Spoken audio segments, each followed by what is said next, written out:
19 നൂറ്റാണ്ടിൽ കേരളത്തിന്റെ ആധ്യാത്മിക സാമൂഹിക രംഗങ്ങളിലുണ്ടായ ഉണർവ് ദേശീയ തലത്തിൽ തന്നെ ഏറെ ശ്രദ്ധ നേടിയിരുന്നു.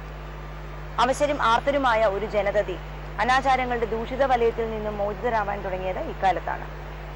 അനേകം ത്യാഗീവര്യന്മാരുടെ നിസ്വാർത്ഥ പരിശ്രമങ്ങൾ അധസ്ഥിത വർഗത്തിന് ആശ്വാസത്തിന്റെ കുളിർകാറ്റായി മാറി. ജീവിച്ചിരിക്കുന്ന കാലത്ത് സമൂഹത്തിന് ഒട്ടേറെ സംഭാവനകൾ നൽകിയ മഹാന്മാരുടെ സ്മരണകൾ പിൽക്കാലത്ത് നമുക്ക് മാർഗദർശനമാകുന്നു. ഈ വസ്തുത അക്ഷരം പ്രതി ശരിയാണ് എന്ന് തെളിയിക്കുന്നു ശ്രീനാരായണ ഗുരുദേവന്റെ ജീവിതവും കർമ്മമാർഗ്ഗവും.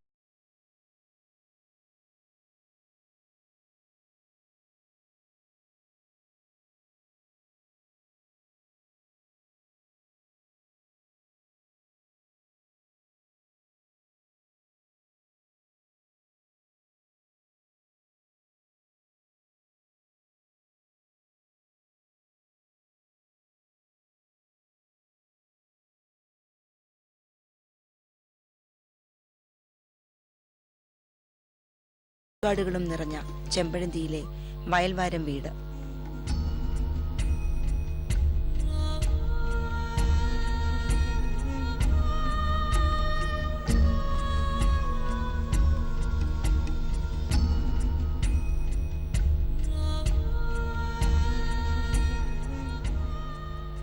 ചെമ്പഴന്തി എന്ന ഗ്രാമത്തിലെ മണക്കൽ ക്ഷേത്രത്തിനടുത്തുള്ള വയൽവാരം വീട്ടിലാണ് ഞാനിപ്പോൾ ഇരിക്കുന്നത്.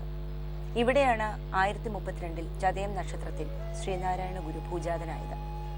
അക്കാലത്തെ ഈഴവ ഭവനങ്ങളിൽ വളരെ പഴക്കം ചെന്നതും മെച്ചപ്പെട്ടതുമായ ഒരു തറവാടായിരുന്നു ഈ വയൽവാരം വീട്.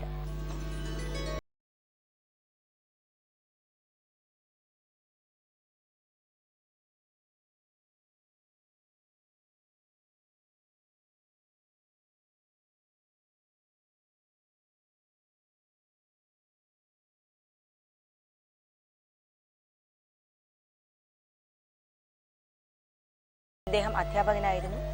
മാടനാശാൻ എന്നും ഇദ്ദേഹത്തെ വിളിച്ചിരുന്നു. മാതാവ് കുട്ടിയമ്മ, ദേവിയമ്മ, കൊച്ചു, മാത എന്നിങ്ങനെ 3 സഹോദരിമാരും ശ്രീനാരായണൻ ഉണ്ടായിരുന്നു.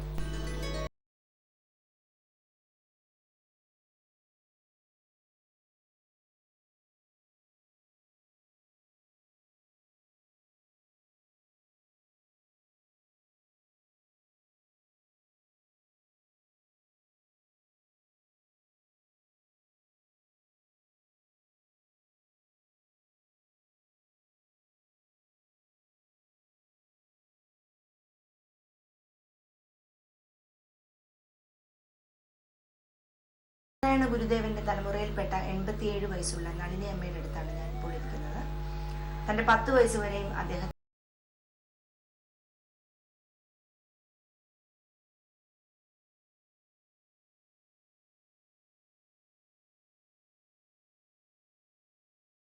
എൻ്റെ അമ്മയിലൂടെ ഗുരുദേവനെ കുറിച്ച് കേട്ടറിഞ്ഞ കാര്യങ്ങൾ നമുക്ക് ഈ അമ്മയോട് ചോദിച്ചറിയാം. അമ്മയുടെ അമ്മ നളിനി അമ്മൂമ്മയ്ക്ക് 87 വയസ്സായല്ലോ.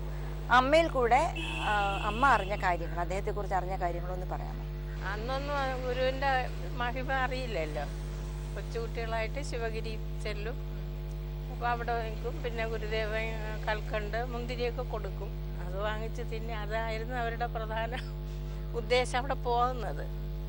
പിന്നെ സമാധിയൊക്കെ കഴിഞ്ഞ് പിന്നെ വന്ന് അമ്മ പിന്നെ ഗുരുവിൻ്റെതാണെന്ന് പറഞ്ഞ് വലിയ ആൾക്കാരൊക്കെ വരും കാണാനേ.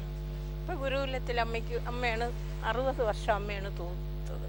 അപ്പം അവിടെ ഇങ്ങനെ വരുന്നവരൊക്കെ പറഞ്ഞാണ് പിന്നെ നമുക്കും ഗുരുവിനെ കുറിച്ചുള്ള കാര്യങ്ങൾ. വളരെ ചെറിയ പ്രായത്തിലല്ലേ അമ്മൂമ്മ ശിവഗിരി പോയിരുന്നത്. അപ്പൊ അന്ന് അദ്ദേഹം അവിടെ എന്തൊക്കെയാണ് ചെയ്തിരുന്നതെന്നൊക്കെ അമ്മ പറഞ്ഞു തന്നിട്ടുള്ളതായ കാര്യങ്ങൾ അറിയാമോ?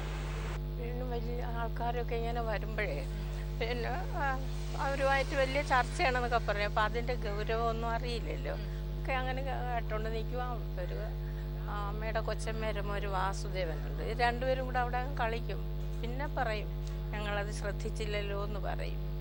അങ്ങനെ പറയുമായിരുന്നു. പിന്നെ അതിൻ്റെ ഇളയ അമ്മാവന്മാരൊന്നും കണ്ടിട്ടില്ല. അദ്ദേഹത്തിന്റെ രൂപത്തെ കുറിച്ച്, അദ്ദേഹത്തിനെ കാണാൻ എങ്ങനെയായിരുന്നു എന്നുള്ളത് അമ്മ പറഞ്ഞു തന്നിട്ടുണ്ടോ? സുന്ദരനാണെന്ന് പറയും. കയ്യെല്ലാം നല്ല നീണ്ട് അങ്ങനെ ജ്വലിക്കുന്ന കണ്ണുകളാണെന്നൊക്കെ അമ്മ പിന്നെ ആൾക്കാരൊക്കെ ഇങ്ങനെ പറഞ്ഞു വന്നപ്പോൾ അമ്മയ്ക്കും അത് പിന്നെ വരുന്നവരൊക്കെ അമ്മയെ കാണും. അതിൻ്റെ പിന്നെ അടുത്തൊരു ആളാണല്ലോ എന്നുള്ളത് വെച്ച് അമ്മയുമായിട്ടൊക്കെ ഇങ്ങനെ സംസാരിച്ച് പിന്നെ ശിവഗിരി നമ്മൾ ചെല്ലുമ്പോൾ ഞങ്ങളൊക്കെ അതിന് ശേഷം ശിവഗിരി ചെല്ലുമ്പോൾ അവർ നമുക്കൊരു ബഹുമാനവും ഒക്കെ തരും. അദ്ദേഹം ശ്ലോകങ്ങൾ എഴുതുന്നതും അത് ചൊല്ലിക്കൊടുക്കുന്നതും ഒക്കെ അതിനെക്കുറിച്ചൊക്കെ അമ്മ എന്താ പറഞ്ഞു തന്നിട്ടുള്ളത്? ഇതൊക്കെ ചെന്ന് നോക്കിക്കൊണ്ടിരിക്കുമെന്ന് പറഞ്ഞു നിൽക്കും. കുട്ടികളല്ലേ ഇങ്ങനെ ഓടിക്കൊണ്ട് നിൽക്കും. പിന്നെ ചെല്ലും. അപ്പോൾ മുന്തിരിങ്ങ കൽക്കണ്ടമൊക്കെ എടുത്ത് കൊടുക്കും. അങ്ങനെയെല്ലാം. പിന്നെ ഇത് ബന്ധവും കൂടെ അല്ലേ, അങ്ങനെ കൊടുക്കും. മറ്റേ മാമൻ മിടുക്കനാണെന്ന് പറയും. അപ്പം മാമന് വല്ലതും കൊടുത്താൽ പറയും, മാമൻ പറയും നളിനിക്കും കൂടെ. വാസുദേവൻ അമ്മയുടെ കൊച്ചമ്മേരും പോയി. അപ്പോൾ പറയും സ്വാമി നളിനിക്കും വേണം എന്ന് പറയും. അങ്ങനെ മാമൻ മിടുക്കനാണെന്ന് പറയും. അങ്ങനെ മാമൻ വലിയ മിടുക്കനായി ബോംബെയിൽ തന്നെ, അത് അവിടെ തന്നെ അങ്ങ് ജീവിതം അവസാനിച്ചു. അദ്ദേഹത്തിന്റെ മറ്റു സഹോദരിമാരിൽ ബാക്കിയുള്ളവരൊക്കെ ഇപ്പൊ എവിടെയാണ്? അവരിൽ ആരൊക്കെ ജീവിച്ചിരിപ്പുണ്ട്? അതിനെക്കുറിച്ചൊക്കെ പറയാം. ഒരാൾ ഇവിടെ നിന്ന് അങ്ങ് പോയി വള്ളക്കട അങ്ങോട്ട് എവിടെയാണ് അത് നമുക്കറിയില്ല. പിന്നെ വേറൊരാളുടെ ഒരു മകനെ ഇപ്പോൾ ഉള്ളൂ, ജനാർദ്ദനൻ. അനിയത്തിയുടെ മകൻ ജനാർദ്ദനൻ. അതിപ്പോഴും ഉണ്ട്. അതും 55-56 വയസ്സൊക്കെ ആവും.